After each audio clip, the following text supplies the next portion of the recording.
আসসালামু আলাইকুম। ওয়ালাইকুম আসসালাম। Hello, excuse me.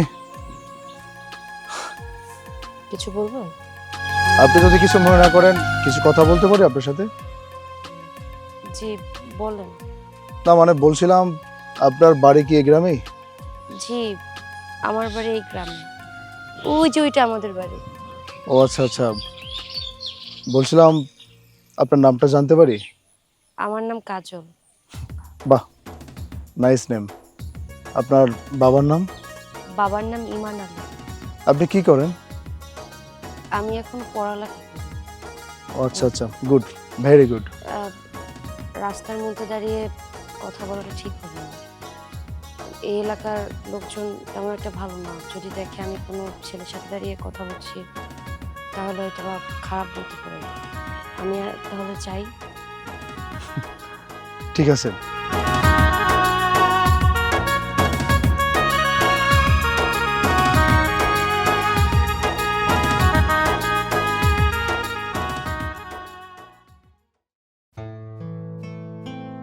আব্বা, তোমার সাথে আমার কিছু কথা ছিল।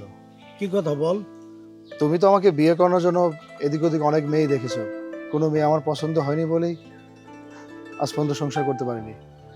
একটা মেয়েকে আমার খুব পছন্দ হয়েছে। আচ্ছা, এতদিন পরে তাহলে তোর মেয়ে পছন্দ হলো। জি আব্বা। আচ্ছা, মেয়ের নাম কি? মেয়ের নাম হচ্ছে কাজল। ওর বাবার নাম? আম, ইমান আলী। কোন গ্রাম? আনন্দপুর। আচ্ছা আচ্ছা, আনন্দপুর না? জি। তা মেয়ে লেখাপড়া করে?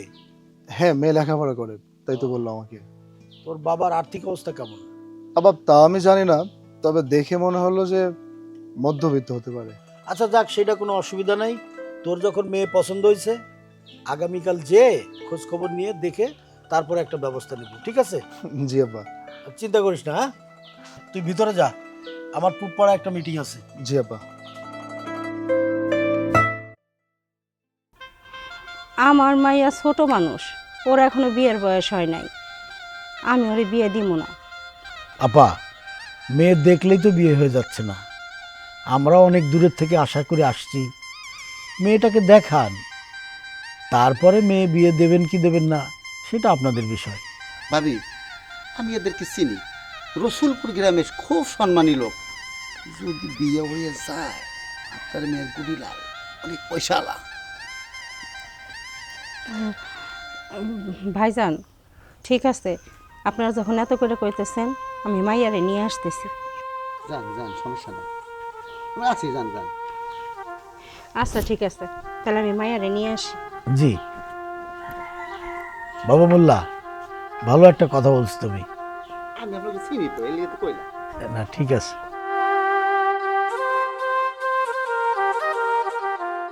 ওয়ালাইকুম আসসালাম। মামুনি, কি নাম তোমার? আমার নাম কাজল। তুমি কি কলেজে পড়ো? জি, ইন্টার ফার্স্ট ইয়ারে পড়ি। বাহ, সুন্দর।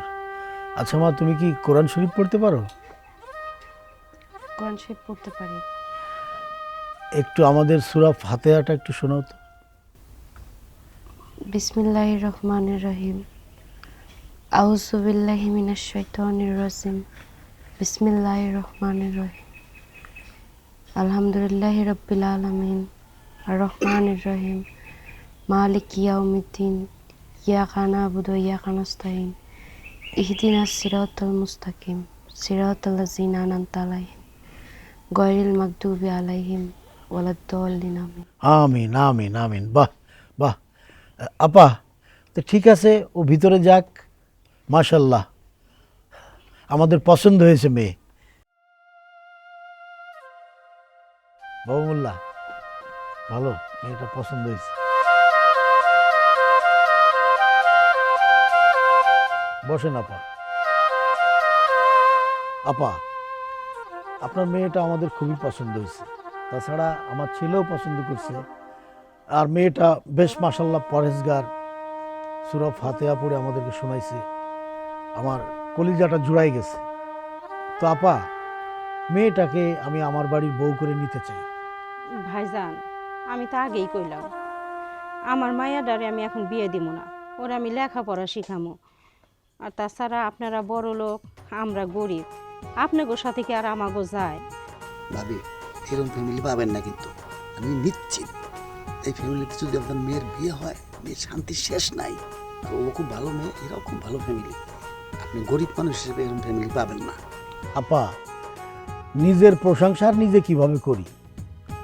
আমার তো কোনো অভাব নাই, 200 বিঘা সম্পত্তি, বিশাল বাড়ি, আমার একটাই ছেলে, ওই সব কিছুর মালিক।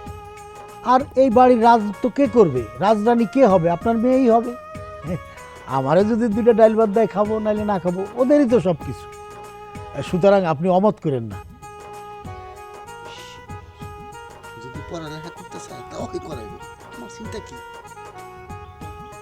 রাজি হয়ে যাও। সবই তো বুঝলাম, কিন্তু আমরা তো গরিব মানুষ, কোনো কিছু তো দিতে পারব না। আপা শোনেন, আমার তো কোনো অভাব নাই বলছি, আপনার কিছুই দিতে হবে না, ঠিক আছে? তো আপনি করেন, যান, আমি আসি। আমি ডেটটা জানাই দেবো বাবুর কাছে, কবে আমরা অনুষ্ঠান করব, কয়জন লোক আসবে, সব জানাই দেবো।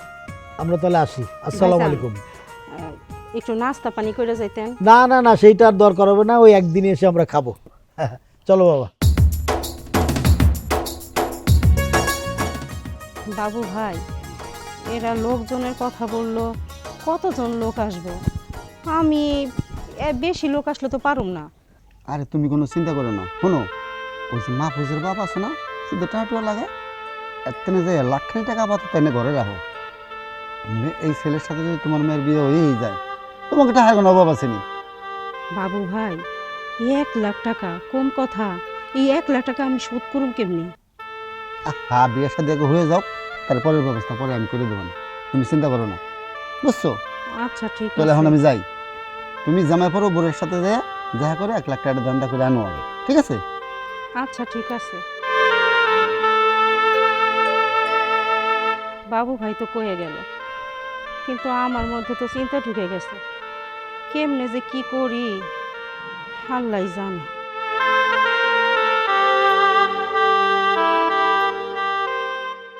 আসসালামু আলাইকুম হাজি সাহেব। ওয়ালাইকুম আসসালাম। তা কি মনে কই যাইতেছ? আপনার কাছে যাইতেছিলাম, ভালোই হইলো, দেখা হয়ে গেছে। আমার কাছে যাইতেছিলা হঠাৎ করে, কি মনে করে? হাজি সাহেব, কও। আপনি তো জানেনই আমার একটা মাত্র মাইয়া লেখাপড়া করতেছে, ওর বিয়ে ঠিক হয়েছে। আলহামদুলিল্লাহ, এটা তো সুখবর, ভালো কথা। তা কি কোনো সমস্যা আছে? আমি তো গরিব মানুষ, বিয়ের কত খরচপাতি আছে, তারপরও লোকজন আসবো, একটু তো খাওয়ারও ব্যবস্থা করা লাগবো। পোলাও মাংস তো আর পারুম না, কিছু ডাল ভাত তো ব্যবস্থা করা লাগবো, এই জন্য তো টাকার দরকার। এইটা তুমি কি কইতাছ? আরে ডাইল ভাত খাওয়াবা কে? আরে পোলাও মাংস খাওয়াবা, আর আমারও দাওয়াত করে আমিও তো দাম খামো। হ, দাওয়াত তো দিমই। আচ্ছা, আর একটা কথা আছে কি কথা কও? হাজি সাহেব, আমারে যদি 1 লাখ টাকা দিতেন না, আমার অনেক উপকার হইতো, আর এই জন্যই আপনার কাছে যাইতেছিলাম। আরে তুমি এটা কি কইতাছ? আমার কাছে কি টাকা পয়সা আছে? এই যে গত বছর হজে গেছিলাম, সব টাকা খরচ হয়ে গেছে, এখন তো হাত খালি। হাজি সাহেব, আপনি যাই কন না কেন, আমি কিন্তু সব জানি। আপনি যে সুদের উপর টাকা লাগান সেটা আমি জানি, দেখে তো আইছি। এইটা কি কইছ? তওবা তওবা তওবা, আস্তাগফিরুল্লাহ। হ্যাঁ, সুদের নামটা শোনা পাপ, এটা হারাম। সুদের ব্যবসা মাইসে করে। হ্যাঁ, আর শুনো, যা শুনছ আসলে সত্যই শুনছ। আর টাকা পয়সা তো আমার না, কিন্তু শুনো, মানে আমার মাধ্যমে মাইসের টাকা পয়সা নেয়। টাকাটা হলো আমার ওই বড় পোলার বইয়ের। আর করো না, বই আবার করে কি জানো, বাস হয়তো ছাগল টাগল নিয়ে আহে, আইনে পাইলে ছাউটা বেছে টাকা পয়সা এইগুলি ওই আমার মাধ্যমে দেয়, যাতে টাকাটা মার না যায়। তো যাই হোক, তুমি আমার প্রতিবেশী, তোমার আমরা আমরা খুবই ভালোবাসি। তা আর বিয়ার কাম শুভ কাম, এইটা এই উপকারটা যদি আমি না করি, তাহলে হাসরের মাঠে তো আমার আল্লাহ কাছে জবাব দিতে হবো। আর একখান কথা, আমার বৌমা টাকা কিন্তু 1200 টাকা করে লাভ নেই মাসে।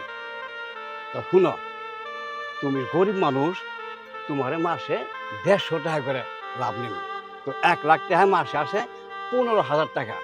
এই যে আরেকটা কথা, প্রতি মাসে 1 তারিখে কিন্তু টাকাটা দিয়ে দিবা, লাভের টাকাটা। নাইলে কিন্তু আবার আমার মান সম্মান থাকবো না, বুঝো না? আমি একটা হজ করে আইছি, হাজি মানুষ। আচ্ছা ঠিক আছে হাজি সাহেব, আমার সমস্যা হইব না। একটা মাত্র মাইয়া তো, মাইয়াটা বিয়ে দিলে আমার আর কোনো চিন্তা নাই।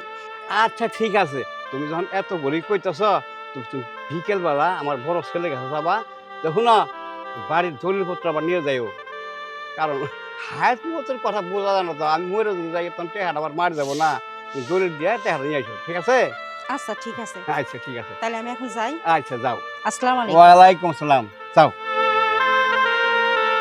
কি জ্বালা, হ্যাঁ? আমি সুদের টাকা লাগাই এই ভিডিও জানে, হ্যাঁ?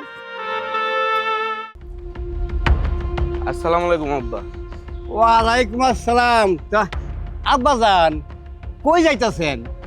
আব্বা যান, একটু বাজারে যাইতেছি। হঠাৎ করে আত্মাটায় চা খাইতে মন চাইছে, এজন্য বাজারে গিয়া এক কাপ চা খাম। আলহামদুলিল্লাহ আব্বা যান, আপনার যখন যা মনে চায় তাই খাবেন। টাকা পয়সার তো আমাদের অভাব নাই, বুঝলেন না আব্বা যান? তো আব্বা যান, আসার পথে ওই কাজলের মাসার দেখা, তো এই কাজলের নাকি বিয়ে ঠিক হয়েছে। তোর মা কইলো 1 লাখ টাকা দেওয়ার লাগবো, তো বিকেলে আসবো, টাকা দিয়ে দিও।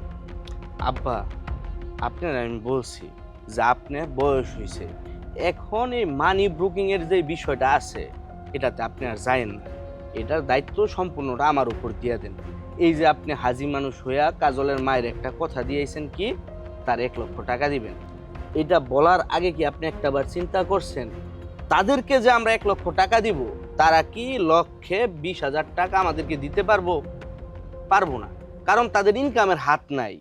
তো আগে বুঝতে হইব যাদেরকে আমরা সুদটা দিতেছি সে কি আসলে তার ওই সুদের টাকাটা আমাদেরকে দিতে পারবো কিনা। তাদের তো ইনকামের হাত নাই, তাহলে ওনারা কিভাবে আমাদেরকে সুদের টাকাটা দিব? আব্বা যান, আপনি আমার এতই বোকা ভাবলেন? শুনেন, ব্যবসা বাণিজ্য নাই তা কি হয়েছে, বাড়ির জমি জমা আছে না, টাকা যদি দিতেই না পারে জমি লেগে নেবো। আব্বা যান, আমি বিকেলে আসতে বলছি, ওই বাড়ির জমির কাগজপত্র নিয়ে, কাগজপত্র দলিল দিলে 1 লাখ টাকা দিয়ে দেন। আব্বা যান, আমি কিন্তু একখান কথা দিয়ে ফেলাইছি, তো মাসে যে 20,000 টাকা গরিব মানুষ দিতে পারবো না, মাসে 15,000 টাকা দিব। তয় দলিল রাখে টাকাটা দিয়ে দিন, দলিল ছাড়া কিন্তু কোনোভাবেই টাকা দেওয়া যাব না। আব্বা, আপনার বয়স হয়েছে কিন্তু দুষ্টামিটা কমলো না।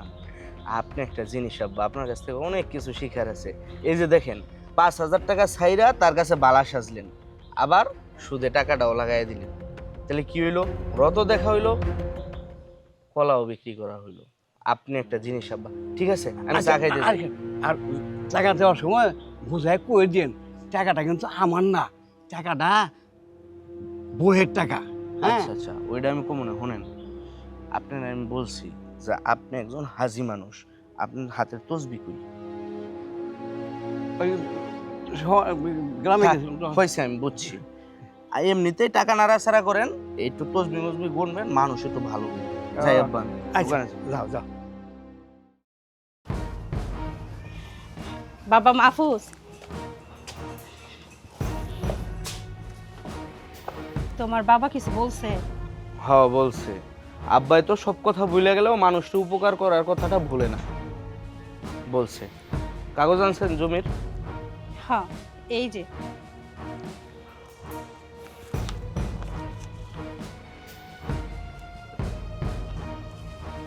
ঠিক আছে খালাম্মা, আপনার কাগজপত্র সব কিছু ঠিক আছে।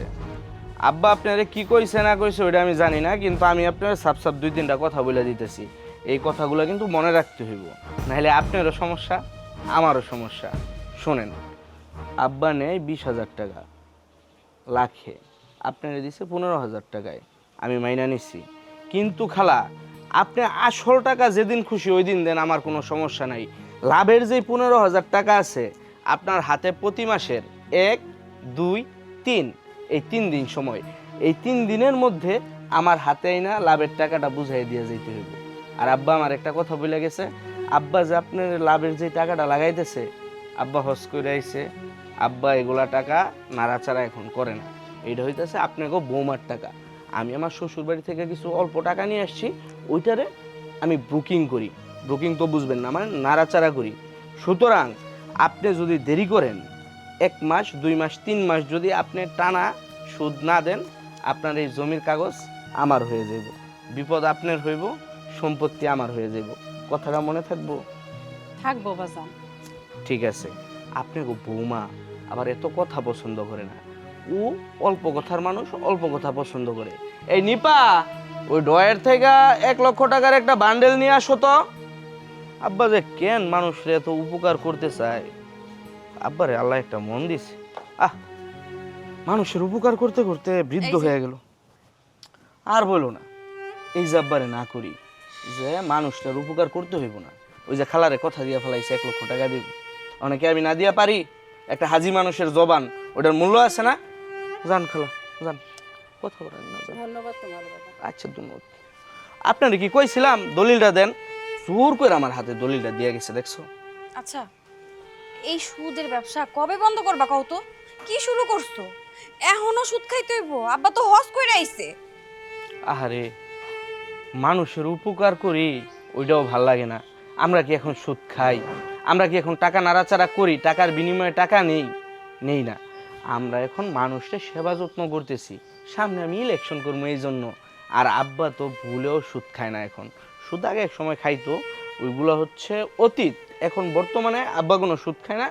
ওই ব্যবসা মোটামুটি আমি ক্লোজের দিকে নিয়ে যাইতেছি। মানে আগে যেই টাকা পয়সাগুলো মানে বিনিয়োগ ছিল, ওগুলা নাড়াচাড়া মানুষের কাছ থেকে উঠাই তুইব না, লক্ষ লক্ষ টাকা মার্কেটে এগুলো উঠে নিয়ে আইসা তারপর আমিও তবা কাইটা হজে গিয়া সুদের ব্যবসাটা একবারে ছেড়ে দিন। শোনো, আমাকে এই পরিবারের ভালো লাগে আমি কইতেছি, আমরা মুসলমান, আমরা যদি এরকম সুদ খাই, আমাকে ঘরে তো আয় বরকত কিচ্ছু হইব না। এই হারাম টাকা খায়া কবরে যায় তো জবাব দিয়ে করতে হইব। আব্বা মুরব্বী মানুষ, আগে যা ভুল করছে করছে, এখন যেহেতু হজ কইরা আইছে, আব্বার তুমি একটু বুঝায় এখন এই সুদের ব্যবসাটা না বন্ধ করে দাও। এই হারাম টাকা না আমার সংসারে আহুক, এটা আমি কোনোদিনও চাই না। দেখো কখন কোন বিপদ হইয়া যায়, তখন কিন্তু এটা নিজেকে পস্তাইতে হইব। আল্লাহ কিন্তু এটা শাস্তি অবশ্যই দিব। তুমি অন্তত বোঝার চেষ্টা করো।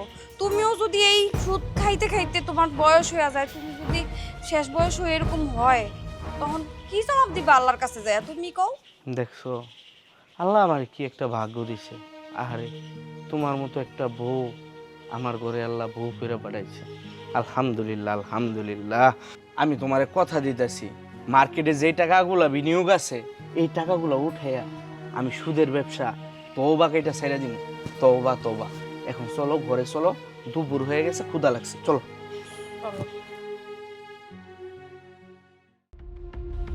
কি রে, যার বিয়ার তার খবর নাই, পাড়াপড়শির ঘুম নাই। শ্বশুর বাড়ি যাবে প্রথম দিন, আমি মিষ্টি নিয়ে দাঁড়ায় রয়েছি, তাকে খবর নাই। এ সোহেল, বৌমা, হ্যাঁ, এই তো আসছি। আসো আসো আসো আবার, আমরা তো রেডি। রেডি দেরি কেন? এনে মিষ্টি নিয়ে আসছো তুমি? হ্যাঁ। দাও। বোমা, বিয়ের 3 মাস পরে বাপের বাড়ি যাচ্ছ, যাও ভালোভাবে বেড়াও। হ্যাঁ, সোহেল যাচ্ছে। আর তোমার মাকে একটা কথা বললো, সে ওইখানে একা একা থাকে কেন? চলে আসুক আমার বাড়িতে। বাবা, এটা আমার শ্বশুর বাড়ি। কোনো মেয়ের মা তো মেয়ের শ্বশুর বাড়িতে গিয়ে থাকতে পারে না। আমার মা ওখানে আছে, ওখানেই থাক, আমি আনতে পারবো। শোনো, তোমার কথা যুক্তি আছে, কিন্তু আব্বা কিন্তু বলছে যেহেতু তোমার মা একা থাকে, কি খায় না খায়, অসুস্থ তো হতে পারে। তুমি তোমার মার দেখশন করলাম আমাদের বাড়িতে আসার পরে, ওটাই আব্বা তোমাকে বোঝাচ্ছে। সেইটাই, তোমারও ভালো লাগবে, তারও ভালো লাগবে। একা একা একেবারে নিঃসঙ্গ না। আমি মাকে বলে দেখব, তবে আমি যদি পারি মাকে 2 দিন বেড়ানোর জন্য আপনাদের বাড়িতে নিয়ে আসবো। আচ্ছা ঠিক আছে, আগে সেইটা আসুক, তারপরে দরকার আমি বোঝাবো। তাহলে যাও।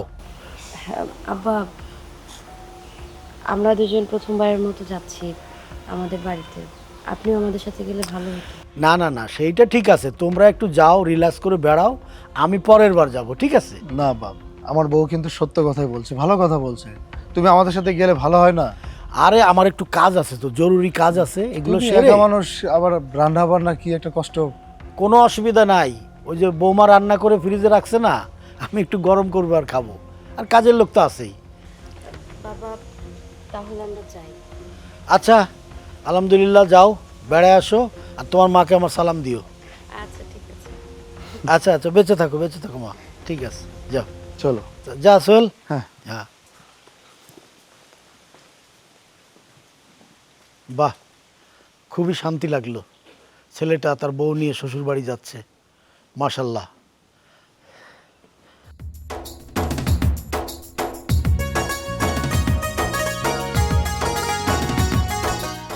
কাজল, কেমন আছো তুমি?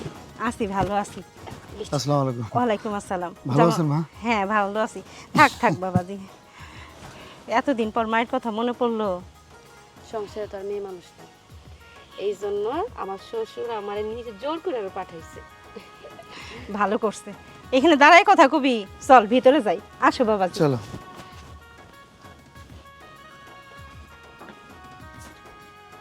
এই খালাম্মা, খালাম্মা, বাইরে আসেন। বাবা, তুমি? আমারে দেখা মনে হইতেছে খুব অবাক হইতেছেন। অবাক হওয়ার তো কিছু নাই। শুনেন, আপনার টাকা দেওয়ার আগে আমি 3টা সবক দিয়ে দিছিলাম। আপনি মনে হয় সবক 3টা ভুলে গেছেন। কি বলছিলাম? আপনার হাতে মাসের 1, 2, 3 তারিখ পর্যন্ত সময়, এবং 3 মাস যদি টানা সুদের টাকা না দেন তাহলে আপনার জমি জমা সব কিছু দখল করে নিব। 3 মাস হয়ে গেছে, 3 মাসে সুদের টাকা আসছে 45,000। 45,000 টাকা আমারে বুঝাই দেন, আমি বাড়িতে চলে যাবো।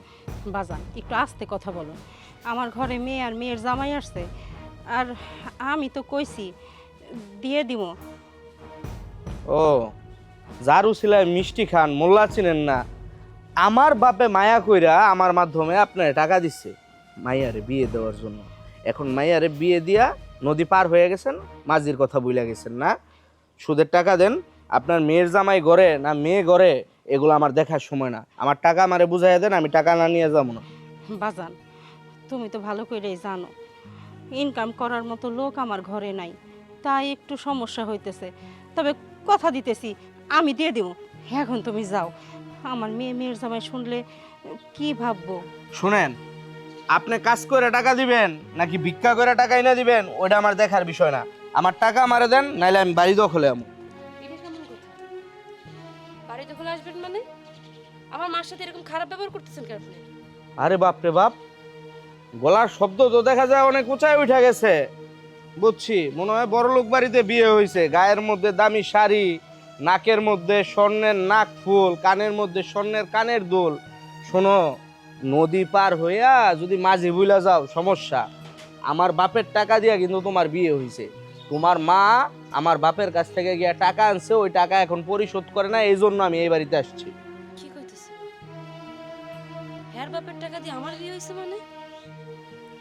হ, তোর বিয়ের সময় তোর শ্বশুর বাড়ির থেকে অনেক লোক আইছিল। আমি গরিব মানুষ, এত টাকা কই পাবো?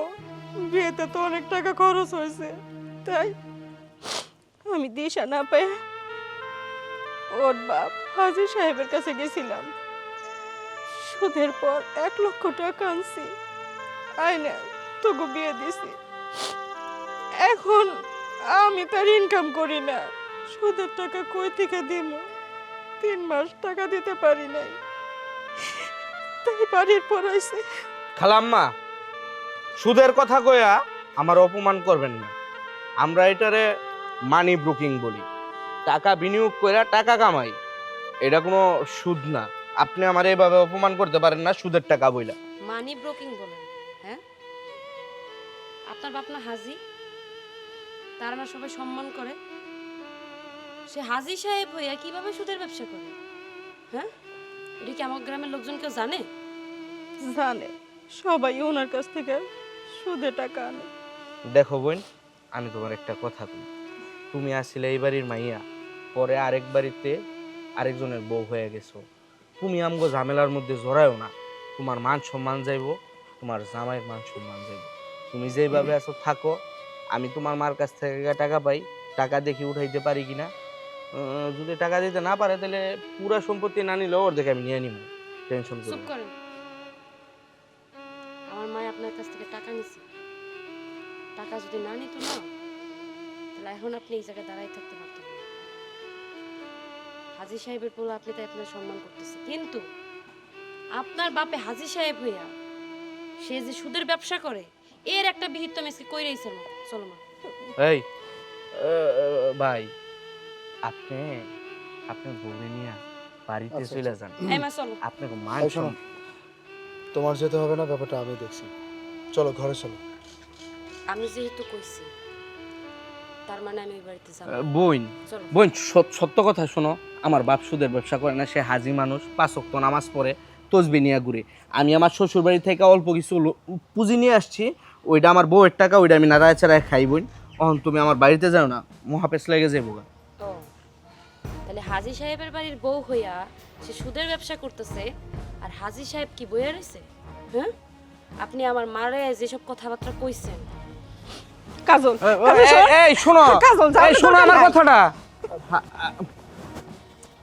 আরে পেছ লাগা গেল গা, তো বাড়িতে যাবো নাকি পলাম না, বাড়িতে যাই, কি হইতাছে দেখি। আপনার বউরে ডাক দেন, ডাক দেন। বাড়িতে কেউ আছেন? বাড়িতে কেউ আছেন? কে?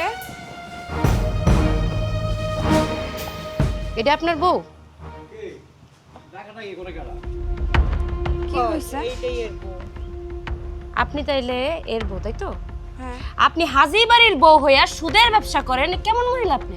আরে এই, আপনি এসব কি কইতেছেন উল্টাপাল্টা কথা? আমি কেন সুদের ব্যবসা করতে যাবো? এই কি কইতেছে? তুমি চুপ করে রইছো কেন? চুপ করে রয়েছে কেন? আপনি যদি সুদের ব্যবসা না করেন তাইলে পরে আমার মারে যে আপনার জামাই এতগুলো কথা শুনাইলো কেন? আমারে বিয়ে দেওয়ার জন্য আমার মা নাকি আপনাকে বাড়িতে আইছিল 1 লাখ টাকার জন্য। আপনি নাকি আমার মারে সুদের পরে টাকা দিছেন, হ্যাঁ? তাও নাকি প্রতি মাসে 15,000 টাকা করে দিতে বলছেন। আল্লাহ, কত বড় মিছা কথা! আব্বা, হ্যাঁ হ্যাঁ এইসব আমি কি শুনতাছি? হ্যাঁ হ্যাঁ আমার তো মাথা ধরতেছে না কিছু। কেন হাজি সাহেব, আপনিই তো আমার কইছেন যে আপনার বৌমা তার বাপের বাড়ি থেকে ছাগল টাগল নিয়ে আসে, টাকা লাগায়, সেই টাকা সুদের পর দেয়। আব্বা, এই তোমরা আমার নাম বেচা সুদ খাইতাছো? হ্যাঁ, যে সুদরে আমি এত ঘৃণা করি, তোমাকে হাতে পায়ে ধরে অনুরোধ করি যে তোমরা সুদ খাওয়া বন্ধ করো। আব্বা, হ্যাঁ আপনি তো হজ কইরা আইছেন, আপনারা আমি কতবার বুঝাইছি। আপনি হজে যাওয়ার আগেও কিন্তু আমি আপনারা 100 বার বুঝাইছি যে আব্বা যা করছেন করছেন, এখন এগুলা বাদ দেন, এগুলা ইসলামিক বিরোধী কাজ, এগুলা কইরেন না, এগুলার কারণে আমগো সংসারে অশান্তি হইব। কিন্তু আপনারা বাপ পুতেরা আমার কোনো কথাই শুনতেছেন না। তার মধ্যে আপনারা আমার নাম বেচা সুদে টাকা খাইতেছেন। হ্যাঁ, আপনারা ভালো কইরা জানেন আমি কোন ফ্যামিলির মেয়ে। আর এই বাড়িটা হইছে হাজি বাড়ি, এই বাড়ির মানুষরে এলাকার মানুষ সম্মান দেওয়ার কথা, কিন্তু সেই জায়গায় কেউ আপনাকে সম্মান দেয় না। রাস্তাঘাটে চলতে গেলে সবাই আমারে কথা শোনায় যে তোমাকে বাড়িতে সুদ খায়, তোমার শ্বশুর, তোমার স্বামী। এগুলা শুনতে শুনতে আমি বিরক্ত হয়ে গেছি। আপনার করে এত করে বুঝাইতেছি, আপনারা আমার কোনো কথাই শুনেন নাই, এখন আপনারা এগুলো শুরু করছেন। আপনি একজন হাজী সাহেব, আপনি নাকি 5 ওয়াক্ত নামাজ পড়েন, রোজা রাখেন, মানুষের নাকি ফতুয়া দেন, মাথায় কাপড় দাও, নামাজ কালাম পড়ো, আল্লাহরে ভয় করো। আপনি তো নিজেই আল্লাহরে ভয় করেন না।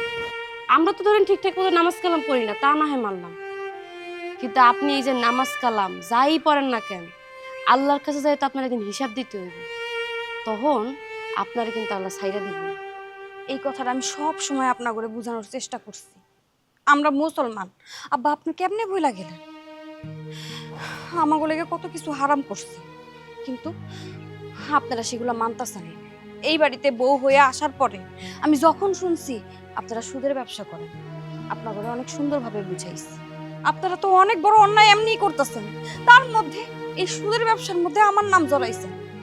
আব্বা জানেন, আপনাদের বাড়িতে 1 গ্লাস পানি খাইতেও আমার ঘৃণা লাগে, কারণ এই সুদের টাকা এই সংসার চলতেছে। সুদের টাকার একটা টাকার জিনিস একটা বিষের মতো। দুনিয়াতে তো ভোগ বিলাস করতে পারতেছেন, কিন্তু আখিরাতে যে কি জবাব দিবেন একবারও চিন্তা করছেন? শুনেন, সব কিছুর মাফ হইব, এই সুদ খাওয়ার মাফ কিন্তু কোনোদিনও আল্লাহ করব না। মানুষের কষ্টের টাকা এইভাবে আপনারা চুইসা খাইতাছেন, এইটা কিন্তু আল্লাহ সহ্য করব না। বৌমা, তুমি আমার অন্ধচোখ খুলে দিয়েছ। আসলে টাকা লোক সামলাতে পারিনি তো, আমি তো অনেক বড় ভুল করে হারাইছি। তুমি ঠিক কথা কইছ। ওই বাড়ি গাড়ি দিয়ে কি হবো, ধন সম্পত্তি কি হবো, হাঁসের মাঝে চালার কাছে হিসাব দেওয়া লাগবো। আমি তোমার কাছে ওয়াদা করতেছি, আমরা আমার যে কত বছর লাগবো, আমরা আর এটা ভুল কাজ করবো না। আমার ক্ষমা করে দাও, ক্ষমা করে দাও। হব, তুমি আব্বারে মাফ করে দাও। আমিও কথা দিতেছি, আজকের পর থাইকা এই মুহূর্ত থাইকা এই বাড়িতে সুদের টাকা দিয়ে একটা দানা পানিও আসবো না। আর যত টাকা সুদের উপর লাগানো আছে সব টাকা মাফ। আপনারা আমার স্বামীর আর আমার শ্বশুরকে মাফ করে দিয়েন। তারা তাকে ভুল বুঝতে পারছে, তারা এই অন্যায়টা আর কোনোদিন করবে না। দেখুন মুরব্বী, আমাদের বিয়ে সম্পূর্ণ করতে আমার শাশুড়ি আপনার কাছে 1 লক্ষ টাকা নিয়েছে। এই টাকা নিয়ে আপনাদের টেনশন করতে হবে না। 1 লক্ষ টাকা আজকালকার মধ্যে আমি আপনাকে পাঠিয়ে দিব। চলো। না না, আমি যেহেতু বলছি যে এই টাকা আমি আর নিব না, আমি এই টাকা আর নিব। বোন, তুমি আমার ছোট বোন, আমার তো কোনো আপন বোন নেই। আমি তোমার যে 1 লক্ষ টাকা দিছি, তুমি মনে করবা তোমার ভাই তোমার বিয়ের মধ্যে এই 1 লক্ষ টাকা উপহার দিছে। এই সুদের চ্যাপ্টারটা যেহেতু এই জায়গায় ক্লোজ করে দিতে চাইতেছি, এই টাকাতে আমাদের আর হাত দেওয়াও না। গ্রামবাসীর কাছে যত টাকা আছে সব টাকা মাফ, আর তোমার টাকা উপহার। আচ্ছা ঠিক আছে, তাহলে বোন যেহেতু ডাকছে আমার বাড়িতে যে বেড়াই আসে যাই।